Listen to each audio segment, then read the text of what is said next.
Donc on s'est arrêté où? Vous vous souvenez ou pas du tout? On avait fait la Gava. D'accord, traduction la Gava.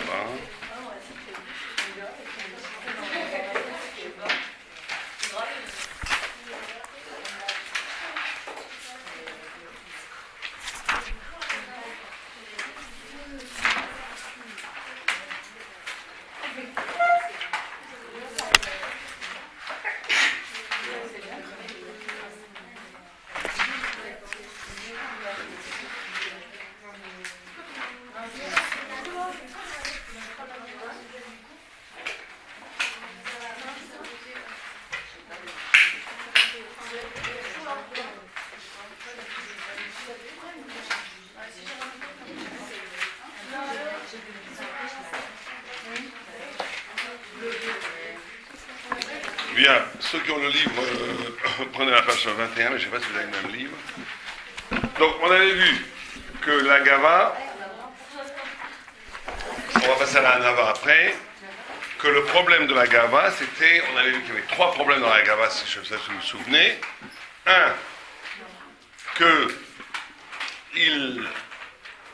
le vrai problème de la Gava, la vraie définition de la Gava, c'est que, non pas qu'on ait conscience qu'on a des qualités, on peut avoir des consciences qu'on a des qualités, c'est même bien, mais qu'on demande d'être l'objet d'une admiration pour ces qualités. C'est ça la définition la plus, on va dire, proche, de ce que, donc pratiquement tout le monde est concerné par le problème de la Gava. Parce que tout le monde a besoin d'être reconnu et de recevoir des éloges pour les qualités qu'il a. Vous connaissez beaucoup de gens qui ont des qualités qui n'aiment pas qu'on leur reconnaisse, qu'on dit qu'ils sont super, qu'ils ont des qualités. Est-ce qu'il faut se poser nous-mêmes la question? Est-ce que nos qualités, s'il y a des gens parmi vous qui sont très intelligents, ou des gens qui sont très belles, ou des gens qui sont très, je sais pas quoi, sympathiques, chacun son truc, est-ce que vous n'avez pas besoin qu'on vous dise, mais vous êtes extraordinaire? Ou bien non, réfléchissez. Est-ce que vous avez besoin d'être reconnu pour vos qualités? On va dire que oui, honnêtement. Or, on vient de dire que la Gava, c'est quoi? C'est de revendiquer une éloge pour ses qualités. Donc, c'est un petit problème. Donc, on va dire comme ça. On va dire, d'être reconnu pour ses qualités, ça veut dire d'être reconnu en soi, mais ça, c'est pas forcément de la Gava, parce qu'on va dire que je ne veux pas recevoir une éloge pour ça, des compliments pour ça. Je veux simplement qu'on me reconnaisse pour ce qui je suis. Mais dès qu'on instrumentalise ces qualités et qu'on exige que l'autre nous admire pour cela, on tombe dans la Gava. D'accord? Ça, c'était le premier problème, l'une des premières choses qu'on avait dit. Je reviens rapidement quand il y a eu un arrêt. Deuxième, oui. Comment? Oui, allez-y, bien sûr. Alors, deuxième chose qu'on avait vue, que la Gava, là c'était plus profond, c'était un inversement du point d'équilibre intérieur. C'est-à-dire qu'intérieurement, qu'est-ce qui est important pour nous? Est-ce que c'est nous? Est-ce que c'est Dieu? Vous savez que ça, c'est le grand problème de tout juif pendant 90 ans, pendant toutes les années qu'il a à vivre. Et plus on vieillit et plus on grandit, plus ce problème devient plus profond, plus aigu. En d'autres termes, même des très grands rabbinim sont confrontés à ça. C'est qu'à un moment donné, se mélange sa propre personnalité, sa propre personne, sa propre destinée, surtout dans le monde de la Torah. Et la Torah? Par exemple, un exemple très simple, vous êtes Rosh Yeshiva, vous avez une Yeshiva, tout le monde se lève quand vous rentrez, on vous donne du kavod, de drap, etc., d'accord? D'un côté, il faut faire ça parce que c'est kavod la Torah. C'est kavod la Torah. D'un autre côté, très rapidement, on peut tomber dans le piège où on considère que nous, on a le droit du kavod, que le Rav a le droit du kavod. Or, le kavod, où il a le droit, c'est que par rapport à la Torah, que par rapport à Dieu. Et donc là, le deuxième problème de la Gava, c'est la définition intérieure. Où est-ce que tu orientes le kavod? Est-ce que tu l'orientes vers toi-même ou vers Akadosh Baruch Hu? Et là, le travail qu'il faut commencer très tôt à faire, c'est toujours d'essayer de se vivre ou de se considérer comme ce qu'on appelle Eved Hashem, Shifrat Hashem. Ça veut dire, est-ce que ma définition, et ça c'est très important et c'est des choses qu'il faut travailler très tôt, est-ce qu'avant tout que j'existe, c'est moi qui est important? Moi, mes droits, mon plaisir, ma vie, mon bonheur, ma famille, mon futur chidour, mon argent, mon pouvoir, mes parents, Et je rajoute à cela un peu de Torah, ou beaucoup de Torah même. Et je rajoute à cela Dieu. Et je rajoute à cela que je suis juif. Et je rajoute à cela le judaïsme. Mais dans cette posture existentielle, comme on dit en bon français, j'existe avant tout. C'est ça qui compte. Et autour de moi, comme des satellites, il y a des principes, des valeurs. Ça, c'est de la gava. Parce que ça veut dire qu'avant tout, ce qui compte, c'est toi. Et tu utilises la Torah, tu utilises Dieu, tu utilises les autres pour toi. Ça, c'est la gava. Alors qu'on va dire, comment on fait? Eh bien, c'est très simple. C'est qu'il faut commencer, c'est un très grand travail, mais c'est ça la tzadikout, c'est ça la kedusha, c'est ça la sainteté, c'est comme ça qu'on arrive à la vérité, où on ne se voit plus comme moi, et la Torah, Dieu, les gens autour de moi, mais comme quelqu'un qui est ce qu'on appelle Eved Hashem. Je n'existe qu'en tant que je sers Dieu. Je n'existe qu'en tant que j'essaye d'incarner dans l'existence ce pourquoi Dieu m'a créé. Quand on rentre dans ce genre d'existence, à ce moment-là, on rentre dans une vie de félicité, de Gdusha. Et il faut se poser la question. Alors si je vous pose la question, comment vous allez savoir pourquoi Dieu vous a créé? Vous avez une idée ou pas? Quelle est votre mission sur Terre? Comment on fait pour savoir? Quelqu'un a une idée? Non? Personne n'a jamais réfléchi à ces questions. On vit, la vie est belle, et après on verra plus tard. Ouais, on regarde quoi?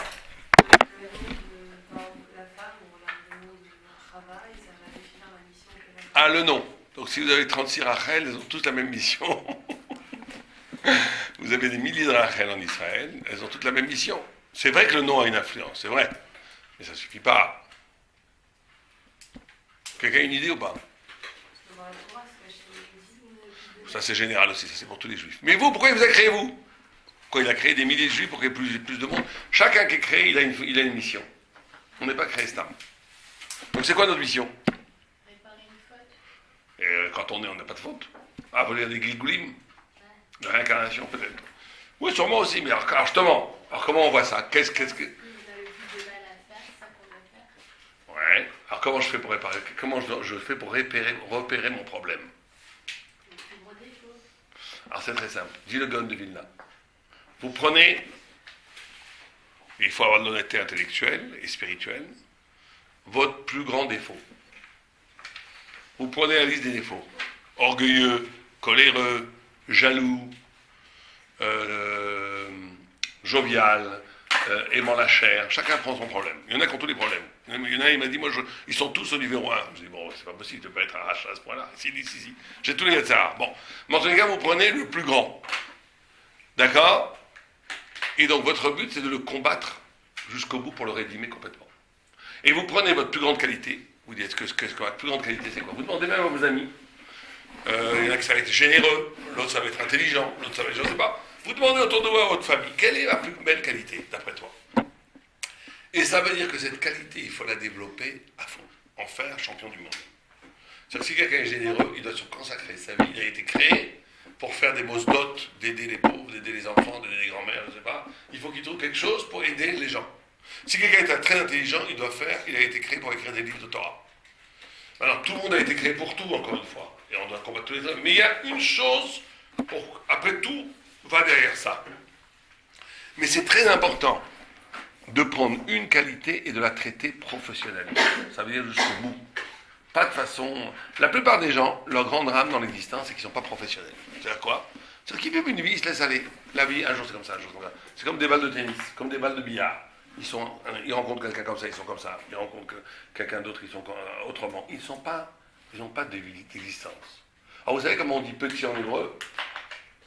Comment on dit petit en hébreu? Katan. Katan, c'est quoi la racine étymologique de katan? Katua. Katua, ça veut dire couper. Un enfant, un jour il pleure, un jour... À la même minute, il peut pleurer et rire. Tout va dépendre de comment ce qui se passe autour de lui. Être petit, c'est d'être défini par l'environnement. C'est-à-dire qu'il n'y a pas de vie. Moi, je ne grandis pas. Je n'ai pas une existence propre, personnelle. Je suis comme ça parce que c'est la mode d'être comme ça. Je suis comme ça parce que tout le monde pense comme ça. Je pense comme ça parce qu'autour de moi, on pense comme ça. Je fais ça parce qu'on m'a dit de le faire. Je suis complètement comme de la pâte à modeler qui ne vit pas. On ne vit pas. La plupart des gens ne vivent pas. Pourquoi? Parce qu'ils ne sont pas en connexion avec eux-mêmes. ils sont modelés par l'extérieur et ils sont dans l'angoisse ou dans la joie qui est provoquée par les événements extérieurs. Mais eux-mêmes ne vivent pas. Gadol, grand. Gadol, c'est quoi l'étymologie de Gadol? Quelqu'un sait? Comment? Good. Très bien, qui a dit good? Good, c'est quoi good? C'est quoi en hébreu good? Good, c'est le lit d'un fleuve. Vous savez ce que c'est le lit d'un fleuve? C'est là où l'eau, l'espace où l'eau circule dans les fleuves. Le lit d'un fleuve. Un fleuve, il peut faire 3000 km. Quel est le plus grand fleuve de France? La Loire. La Loire, 1200 km. Donc la Loire, elle fait 1200 km. Elle traverse la moitié de la France. Presque toute la France. Eh bien, c'est la même Loire. C'est le même fleuve. C'est ça la grandeur. Tu traverses plein de choses, plein de paysages, plein d'existences. Mais tu restes un. Tu restes toi. Tu crées une dynamique existentielle où tu grandis à partir de ce que tu es toi. C'est ça être grand. Et donc la Torah nous demande, d'abord, avant tout, de localiser ma plus grand défaut, ma plus grande qualité, et de faire en sorte que le plus grand défaut, je le combats jusqu'à la mort, et que ma plus grande qualité, je la maximalise ou je deviens professionnel, je deviens grand. Je développe tout par rapport à ça. Si on fait ça de façon consécutive, toutes les autres midotes sont aussi ébranlées par ce travail qui fait que tout se met en place. Or ça, c'est une existence où c'est pas moi qui existe et le monde autour de moi, c'est pas moi qui existe la religion à côté, c'est pas moi qui existe et Dieu au-dessus de ma tête. Avant tout, je suis redevable au pourquoi Dieu m'a créé. C'est ce qu'on appelle une responsabilité qui est plus ancienne, plus fondamentale que la liberté. J'ai été créé pour quelque chose. Je n'ai pas été créé pour rien. Et je suis redevable de ce quelque chose. J'essaye maintenant de donner un sens à ma vie par rapport à quelque chose de central qui n'est pas moi, mais qui est le sens de pourquoi j'ai été créé. Quand je rentre dans cette dynamique, je suis ce qu'on appelle un esclave de Dieu. Même si on n'est pas un grand sadique, puisque je fais ce que Dieu veut que je fasse. Eved Hashem. Eved Hashem. Troisième problème qu'on avait vu dans la Gava, qui est encore peut-être plus subtil, ça c'est le plus haut niveau, c'est qu'une fois que je fais pourquoi j'ai été créé, une fois que je suis devenu un tzaddik, une fois que je suis devenu un tzaddik, ça c'est pour plus tard, quand on arrive, à ce moment-là, être capable d'offrir cela, de dire en vérité, c'est moi j'ai rien fait. C'est ça, c'est le grand problème. On dit que quand un tzaddik il meurt, quand un rachat il meurt, les deux ils pleurent. Pourquoi? Parce que le tzaddik qui voit son Yetzirah comme une immense montagne, et il voit qu'il a réussi à le dépasser. Il voit qu'il a réussi à le dépasser. Le rachat, il voit son Yetzirah comme un petit fil de cheveux qu'il n'a même pas réussi à dépasser. Comment on comprend cette agada? Le même Yetzirah, si je tombe, c'est nul. Si je tombe pas, c'est grand. Comment vous expliquez ça? Le même Yetzirah. Quelqu'un, il a fait une faute. D'accord? Après la faute, il dit, mais comment j'ai pu tomber pour un truc aussi nul? Dire du lachonara sur sa copine, on a fait la faute, mais c'est nul. On perd ça en la mabar, on perd des milliers de mérites, tout ça pour prendre un petit peu de plaisir. Dire, ça veut dire qu'on est idiote, celle-là, blablabla. Bon, ça veut dire qu'on a pris 2 minutes de plaisir, qui n'est même pas un vrai plaisir, pour faire une avéra immense. À quoi ça sert? C'est nul. Donc on pleure.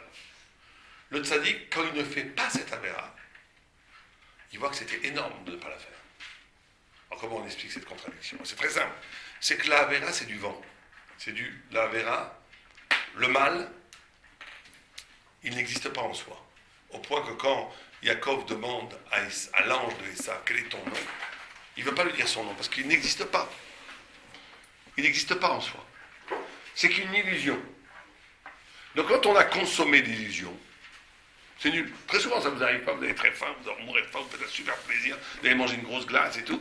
Bon, on la mange, et après, c'est pas terrible, ça fait mal au ventre, c'est pas terrible. La consommation montre que c'était beaucoup moins extraordinaire que ce que je croyais. Donc le Yetzirah, donc dans la glace, il peut y avoir du bien. Il peut y avoir, si on mange le chef Shamaïm, le Shabbat, c'est quoi le Shabbat, ça peut être merveilleux. Mais l'idée, c'est que le mal, quand il se présente comme mal, comme tentation, il est immense. Très difficile de... C'est pour ça que le tzaddik, quand après il voit que la tentation, il n'est pas tombé à la tentation, c'était très fort. Mais une fois que tu as consommé le mal, tu te rends compte que c'était nul.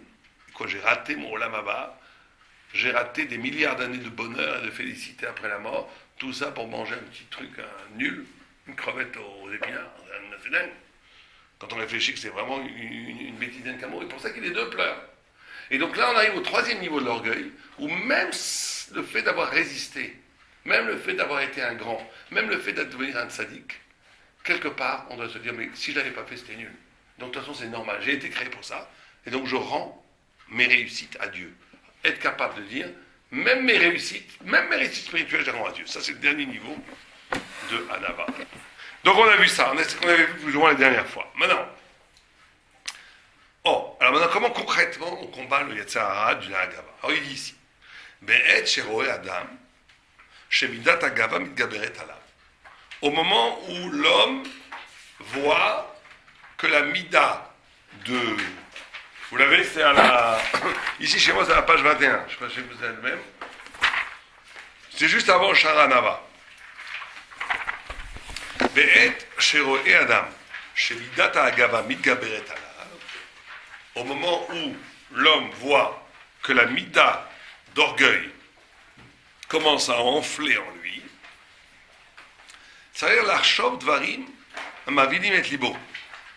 À ce moment-là, il doit se calmer en pensant à des choses qui font peur au cœur, qui perturbent le cœur. Quoi?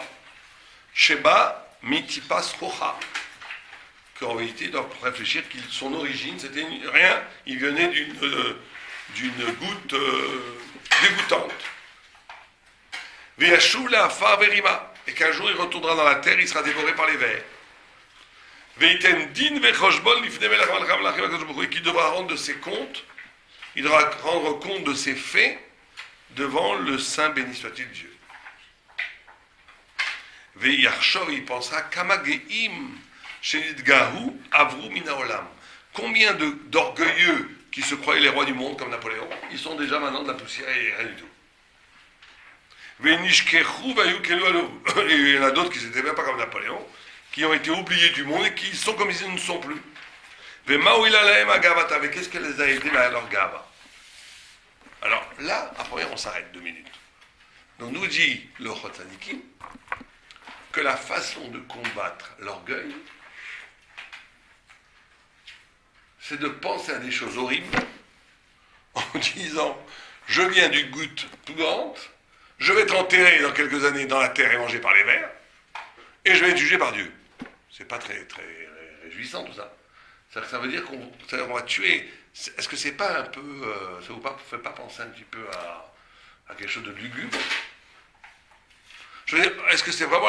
Pourquoi il nous dit ça? Pourquoi on ne dirait pas, au contraire, pense à la vérité, pense au bonheur de vivre dans la vérité? Pourquoi il nous dit que la façon de vaincre la gava, c'est de penser à ces choses aussi affreuses? C'est un peu une façon misquenne de vivre, non? Une façon un peu. C'est combattre le mal par quelque chose de lugubre. Qu'est-ce qu'il nous dit vraiment? Est-ce que c'est ça qu'il nous dit? On voit que tout ce qu'on a, c'est pas de nous, c'est Hachem qui nous l'a donné et qui nous l'a enlevé en... Oui, mais il dit pas ça, lui. Il dit tu dois penser que tu viens d'une tipas rora, c'est-à-dire que tu viens d'un truc affreux. Et que tu vas aller être enterré dans la poussière. On dirait presque un truc catholique. On dirait un truc lugubre chrétien. On dirait un couvent des Saint-Bénédicte. Nous, les Juifs, on a toujours aimé la vie. On n'a jamais été des lugubres. Donc c'est quoi cette histoire?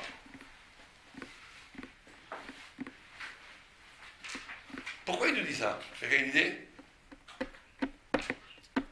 Non.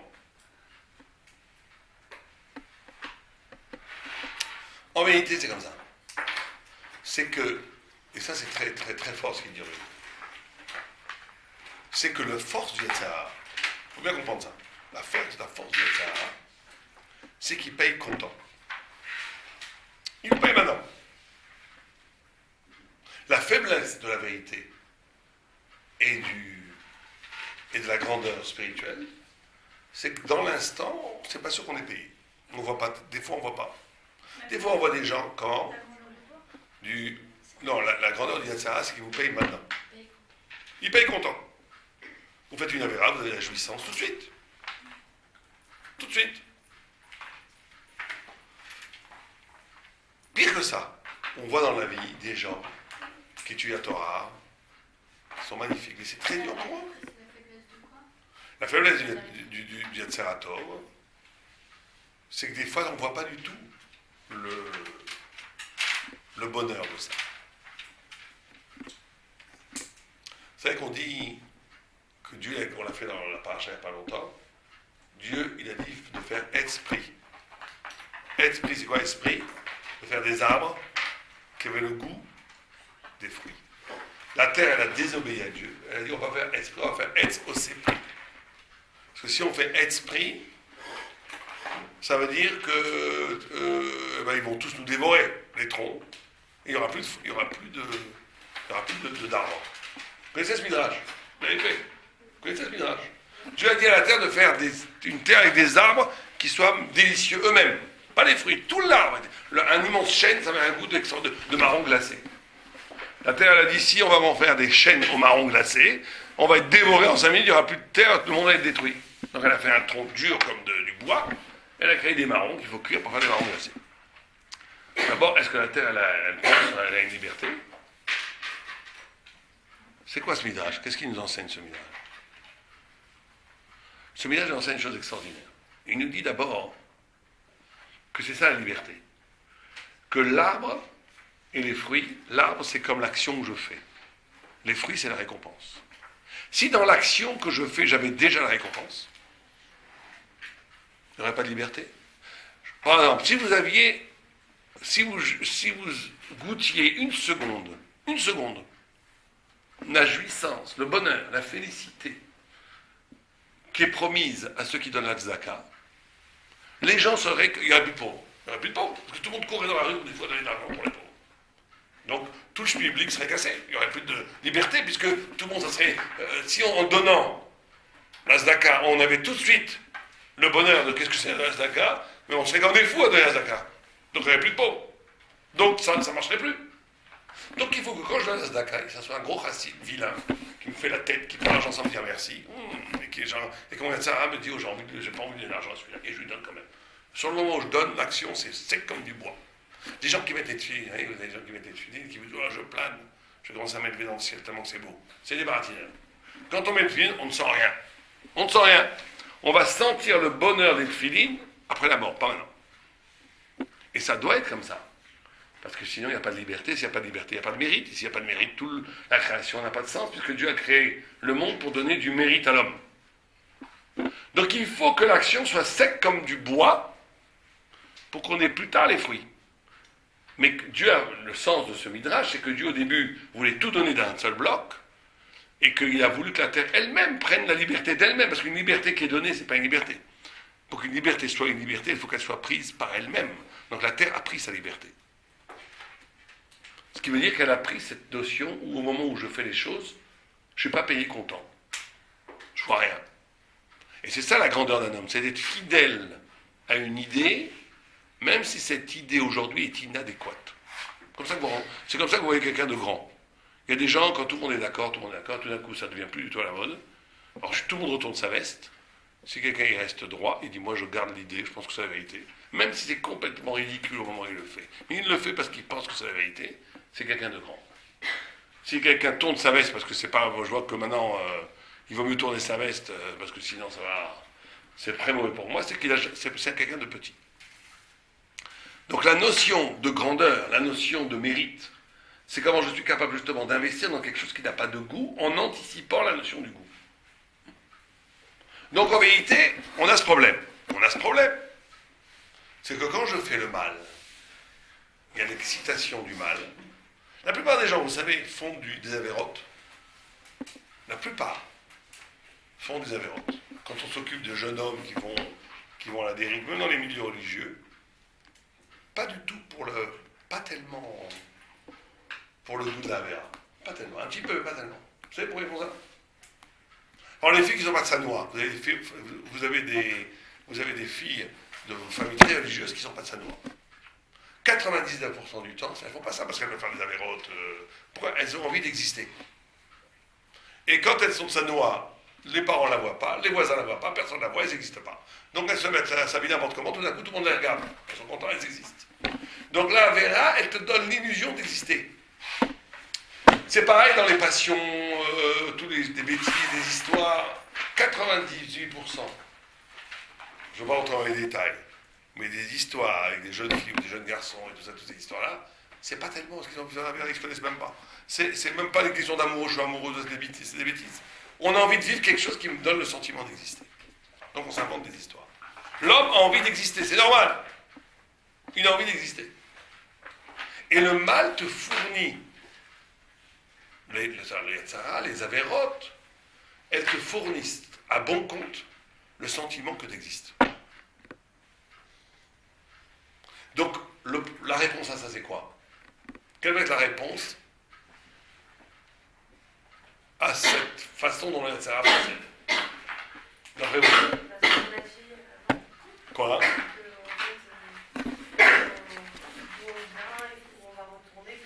Alors ça, c'est ce qu'il dit. Mais avant d'en arriver à ce qu'il dit, si je vous présente un problème comme ça, alors je dis, j'ai un problème, on a quelqu'un qui fait des avérotes, il va en boîte de nuit le soir, pourquoi? Parce que là-bas, il a l'impression qu'il existe. Alors qu'est-ce qu'on fait avec lui? Il montrait que dans la Torah, il peut être reconnu et exister dans la Bravo. Donc la réponse est quoi? C'est qu'il y a deux niveaux d'existence. Il y a une existence facile par la Vera, une existence qui demande plus de travail, mais qui est infiniment plus forte, c'est d'exister à partir de la Torah, de la vérité et des mitzvot. Mais on ne pourra y arriver que comme ça. Parce que tu peux pas demander éternellement à quelqu'un de ne pas exister. Il va mourir à la fin. Il y a des gens, les pauvres, ils sont assez tzaddik pour ne pas faire la Vera, mais ils ne sont pas assez rachats, ils ne sont pas assez tzaddik pour exister, donc ils passent leur vie à ne pas exister. C'est les plus à plaindre presque. Non, quand même pas parce qu'ils n'ont pas fait la Vera. Mais eux, ils ne se font pas la vérote, parce qu'ils sont tzaddik. Ils savent que c'est pas bien. Mais d'un autre côté, ils font rien. Ils ne savent pas exister dans la Torah. Étudier, ça ne les intéresse pas. Les mitzvot, ils les font parce qu'il faut les faire. Ça les fait, ça ne les intéresse pas non plus. Et donc, qu'est-ce que tu as fait dans ta vie? Rien. Qu'est-ce que tu as fait dans ta vie? Rien. J'ai pas fait la Vera. Bon, c'est déjà pas mal. Mais j'ai pas fait quelque chose. J'ai pas existé. Jamais. C'est la pire des choses. Et donc, c'est ça que nous dit ici le Mitzvah de Sharim. Il nous dit pour combattre la Gava, c'est une façon d'exister qui est fausse. Voilà. Là, c'est très important ce qu'il nous dit, c'est que la Gava, c'est un mensonge. C'est une idiotie. C'est un leurre. Tu te gonfles toi-même pour exister. Comme j'en ai vu des comme ça, je ne vous dis pas. Des gens qui s'inventent, qui sont forts, qui sont beaux, qui sont intelligents, et qui arrêtent pas de le répéter autour d'eux. Pourquoi ils font ça? Pas parce que c'est des affreux jojo. Parce qu'ils ont peur de ne pas exister. Si je ne suis pas beau, intelligent et fort, on va croire que je n'existe pas, donc je suis obligé d'affirmer. Donc je me situe à un niveau qui n'est pas du tout le bien, en affirmant des choses, parce que j'ai une peur bleue d'être anéanti, d'être dans le néant. Donc qu'est-ce qu'on lui dit, qu'est-ce qu'il dit le Messie? Qu'est-ce qu'il dit au Rod Sadikim? Détruis cette façon négative d'exister. Comment? Pense d'où tu viens, pense que tu vas être enterré dans la mort, pense que tout ça c'est du bluff, détruis ça. C'est nul. Tu as une façon d'exister qui est fausse. C'est pas une vraie façon d'exister, tu t'inventes des histoires. Tu existes de façon mensongère. Tu es dans le mensonge de l'existence. Donc détruis le mensonge de l'existence. Alors juste après, qu'est-ce qu'il faut faire? Juste après, il ne faut pas dire, alors je suis dans le néant, je ne suis plus rien. Il faut inventer une façon d'exister en accord avec la grandeur de l'éternité, de la vérité, de la Torah. Et donc on doit se trouver quelque chose. Même une femme, la plupart des femmes dans le monde de la Torah, Baruch Hashem, elles font ça avec leur famille. À la limite, c'est plus facile pour les femmes que pour les hommes. Parce qu'une femme qui a des enfants, rêve déjà de s'occuper de ses enfants, de son mari qui étudie la Torah et de la maison, c'est déjà magnifique. C'est déjà une vie qui peut remplir. Je ne dis pas qu'il faut faire que ça. Il faut faire d'autres choses, c'est très bien aussi. Mais c'est déjà magnifique. Une femme, au foyer, elle peut remplir son existence. Ça s'appelle exister de façon très forte. Moi, je connais plein de femmes qui font rien à côté. Elles sont très heureuses. Et leur bonheur, c'est leurs enfants qui vont à la Torah, qui veulent faire leur enfant des Talmidei Chachamim, leur mari et qui sont Talmidei Chachamim. C'est magnifique. Magnifique. Parce qu'elles ont su traduire ça en existence pleine d'espoir et d'investissement. Il y en a qui ont besoin de faire plus de choses, d'écrire des livres, de travailler, tout ce que vous voulez. C'est pas important. Mais il faut en tous les cas donner un sens thoraïque à son existence. C'est comme ça. Mais avant, il faut avoir l'honnêteté de détruire les fausses idées, les fausses représentations qu'on a soi-même. Et ça, c'est pratiquement la chose la plus dure, la plus infernale. Quand on s'occupe de problèmes de Shlom Bayit, c'est le pire. Quand vous avez un ou mari ou la femme qui sont à côté de la plaque, c'est-à-dire qu'en réalité, ils ne sont pas eux-mêmes, mais qui sont inventés des histoires, et qui reprochent à leur femme de ne pas reconnaître que ce sont des génies. Ce ne sont pas du tout des génies. Bon, vous imaginez le truc, et donc après des disputes et tout, et la personne, il faut bien savoir que les gens qui s'inventent des histoires sont des gens qui développent une logique pratiquement parfaite. C'est-à-dire que c'est pas... ça a l'air d'être... vous voyez... bon, je ne vais pas rentrer dans les détails, mais c'est s'inventer des histoires. Et donc on te dit, tout de suite, te dit ici, pour détruire ces histoires, reviens aux fondamentaux. D'où tu viens, où tu vas, c'est pas important tout ça, que tu sois beau, que tu sois fort, intelligent, tout ça n'a aucune importance. Il y a eu des milliers d'orgueilleux qui ont passé un temps, ils ne sont même plus là. Tout ça n'a aucune importance. Détruis ça, par cette vision de comprendre d'où tu viens, où tu vas. Et que tu leur, à la fin, ce qui est important, c'est ton face-à-face avec Dieu. Quand tu fais ça, tu détruis les fausses images de toi-même, et tu peux bâtir une existence à partir de tes vraies qualités spirituelles, engagées dans la vie de Torah, des mitzvot et du chesed. Quand tu as fait ça, tu es sur le bon chemin. C'est clair ou c'est pas clair? Ok. Il continue. Geder litrarek min agava ou misham idodraot arotze laakor agava milibo mikol vekol. Ça, c'était la première chose qu'il nous a donnée. C'était pour combattre de façon momentanée la gava. Mais comment tu peux faire pour arracher définitivement l'orgueil de toi-même, de ton cœur? Il nous dit tout de suite, Lo uchal lasot ze bemachshava levad. Ça ne suffit pas d'y penser. La pensée n'est pas suffisante pour déraciner la gava. Alors comment on fait? Et la mitrila tzalit rachek mina gavout ad ketse acharon. Là, aujourd'hui, il faut voir si ce n'est pas forcément valable pour tout le monde. Il dit que c'est important de faire des actes qui soient le contraire des actes d'orgueil que je faisais avant. Par exemple, Ketzal. Adam shaya ragil ilbosh bgadim chashuvim umetukanim kemelmouché gaseroir. Celui qui avait l'habitude de s'habiller que chez Hermès. C'est que Hermès, on considère que c'est la meilleure marque du monde. Comme ça, les gens disent. Ou bien chez Christian Dior. Que des trucs super, des costumes flamboyants, que des trucs. Il avait besoin comme ça de s'afficher avec des beaux amis pour frimer devant tout le monde. Cette personne a fait tchouva, elle comprend que c'est des bêtises, elle comprend que ce n'est pas une façon d'exister. Mais ça ne suffit pas de comprendre ça. Comment tu vas faire pour retrouver l'équilibre de l'humilité? Eh bien, il faut aller de l'autre côté.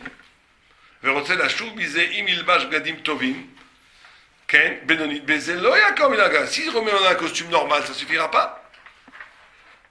Il doit mettre un costume presque mauvais. Il doit donc rééquilibrer par le contraire. Aujourd'hui,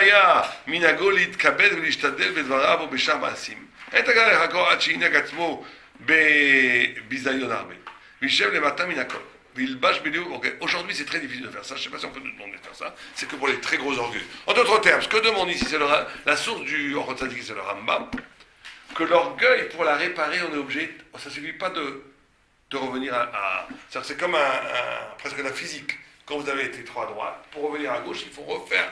Il faut braquer de l'autre côté à fond. Donc, si j'avais l'habitude de m'habiller de façon outrancière, il va falloir que je m'habille de façon très modeste pendant quelque temps pour rééquilibrer, pour après m'habiller normal. Si j'ai l'habitude toujours, il y a des gens comme ça, dès qu'il y a une discussion qui commence, ils ont toujours besoin de parler en premier et de dire qu'ils ont raison. Si j'ai l'habitude chaque fois de parler et de dire tout le temps en premier ce que je pensais, et que c'était un acte d'orgueil, ça ne suffit pas de dire, bon, maintenant je vais laisser parler la personne, je parlerai en deuxième. Non, tu parles en dernier. Tu t'obliges à parler après tout le monde.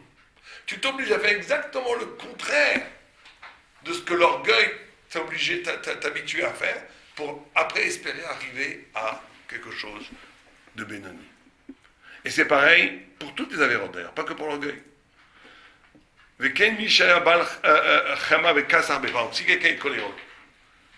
Si quelqu'un est coléreux, d'accord? Donc s'il va enlever la colère en soi, il doit pendant un an dire je ne me mets plus jamais en colère quoi qu'il arrive. Et ça, c'est sûr, signé que le lendemain, vous avez une épreuve, quelque chose où c'est très justifié de se mettre en colère. C'est toujours comme ça. C'est-à-dire que dès que vous prenez une décision de ne pas vous bagarrer, de ne pas vous mettre en colère, l'épreuve arrive très très vite. Ou au contraire, là, depuis 10 ans, c'était jamais arrivé qu'on me mette en colère. Quelque chose qui était le pire. Mais c'est comme ça que ça se passe. Ça veut dire que si je veux déraciner la mauvaise mida, je ne peux pas revenir au milieu. Si quelqu'un n'est pas coléreux, et qu'il se met très rarement en colère, ou il s'en met un peu, alors il peut juste modérer et dire je vais faire attention. Mais s'il a l'habitude d'être en colère, pour casser cette habitude, ou il a l'habitude de dire du lachonara, il a l'habitude de dire du lachonara, il aime bien parler des gens. Ça va pas suffisant de dire bon je vais essayer de me parler de lachonara quand même. Mais je vais quand même parler des gens. Non, il faut dire je ne parle plus de personne. J'arrête de parler des gens. Parle-moi de... Dès que quelqu'un vous parle de quelqu'un, stop, je veux pas entendre. Mais je te dis du bien d'elle, même du bien, je veux pas entendre. Je veux pas entendre rien du tout. Pourquoi? Parce que je veux prendre l'extrême inverse pour vaincre, pendant une période de 6 mois, 1 an, pour vaincre cette mauvaise habitude que j'avais de parler des gens. Ça veut dire qu'on est obligé de prendre l'extrême inverse. Et c'est pareil pour tout. C'est-à-dire qu'on est obligé de prendre l'extrême inverse pendant un temps pour rééquilibrer. D'accord? Et c'est ce qu'il dit ici, et il fera comme ça pour toutes les midot harot, pour toutes les midot négatives. Il est obligé, pour son point de rééquilibre, pendant une période de temps, de faire exactement le contraire, même à outrance. Même plus que ce que l'halakha demande, pour rééquilibrer les choses au milieu. D'accord? Et Betrila, il dit au début,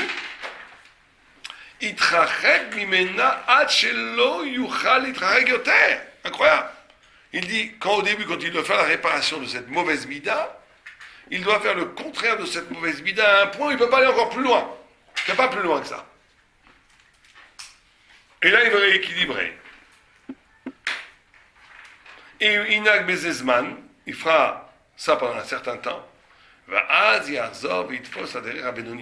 ce moment-là, il retrouvera l'équilibre pour ne plus aller dans ses extrémités, ni à droite ni à gauche, il sera une guérison de cette midat ra'a. D'accord? J'ai pas compris ce dernier point. Quoi? Ça veut dire quoi quand il doit réparer sa mida, il doit faire l'inverse? Quand on a dit, il faut repérer ces mauvaises midotes. On va essayer de les réparer. Comment on les répare? Alors d'abord, penser que c'est, d'abord intellectuellement, comprendre que c'est idiot. Que l'orgueil ou la colère, tout ça c'est idiot, parce que mettre en colère ça ne change rien, etc., etc. Mais ça ne suffit pas. On te dit après, il faut que pendant un certain temps, des fois même un temps assez long, tu es obligé de avoir une attitude qui est le contraire de la mauvaise mida. Par exemple, si tu étais orgueilleux, tu étais tout le temps orgueilleux, là tu dois être plus humble que la moyenne. Plus humble même que la moyenne. Le plus humble possible que tu peux être pendant plusieurs temps. Pour rééquilibrer, pour réapprendre. Et après, à partir de cette posture d'humilité qui aura duré longtemps, qui est quand même pas ta nature, tu vas retrouver après, revenir à une façon normale d'exister, ni trop orgueilleux, ni trop humble. Mais si tu passes du grand orgueil à une normale, la nature va revenir au galop. Les choses reviennent comme elles étaient, tu vas retourner très rapidement à l'orgueil. Si par exemple quelqu'un a l'habitude de dire du hachonara, ça ne suffit pas de dire, bon écoutez, je vais faire quand même attention en parlant de ne pas parler négativement des gens, mais je vais quand même parler normalement, sympathiquement avec tout le monde que... Non, parce que c'est sûr que tu vas refaire la shana. Donc comment tu peux faire pour arrêter à faire la shana? Tu dis, moi je ne parle plus des gens.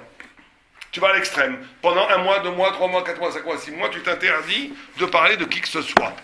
Au bout de 6 mois où tu as pris l'habitude de ne pas parler des gens, là tu peux revenir après à parler des gens, et tu auras la distance et la capacité de t'arrêter quand on parle du mal. Vous comprenez?